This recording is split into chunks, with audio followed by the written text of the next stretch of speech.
Hello friends तो Durga serial मुख्य अभिनेत्री अर्पिता कर आगामी दिन मानक माँ हाँपाई जाऊँगी माँ हेबार अनुभूति से सोशल मीडिया रे शेयर कर। तो फ्रेंड्स ए विषय में संपूर्ण विवरणी पाइबा हेले वीडियो टी पूरा शेष जाए देखूँ आदि आपण मैंने एपर्तंत आम चैनल को सब्सक्राइब करना सब्सक्राइब करनी आखिर आसुवा बेल आइकन को दबाई दिंतु ताहले फ्रेंड्स आगामी दिन मानक अर्पिता कर बा दुर्गा माँ हाँपाई जाऊँगी तो से सीरियल को गत किछि दिन पूर्व छाड़ी देइथिबार नजर आसथिले। दुर्गा बा अर्पिता करंक जबरदस्त एक्टिंग बल रे एही सीरियल बहुत थर तरंग सिने अवार्ड जीति पारिथिला किंतु दुर्गांकर एही सीरियल छाड़िया परे एही सीरियल रो टीआरपी बहुत मात्रा रे कम हो जाइथिला।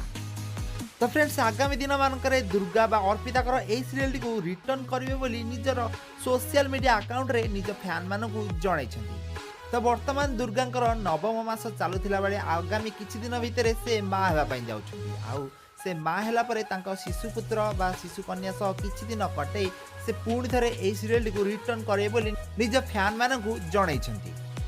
ताहले फ्रेंड्स आपण माने दुर्गा सीरियल रो मुख्य अभिनेत्री अर्पिता कर माँ हेबा खबर सुनी केते खुशी अछंती ताहा कमेंट बॉक्स रे निश्चित कमेंट करंतु आपण मानकु दुर्गा बा अर्पिता करक एक्टिंग केमिति लागे कमेंट बॉक्स रे कमेंट करंतु जदि आपण मानकु ए वीडियो टी भलो लागिथिबो ताहले याकु लाइक करंतु शेयर करंतु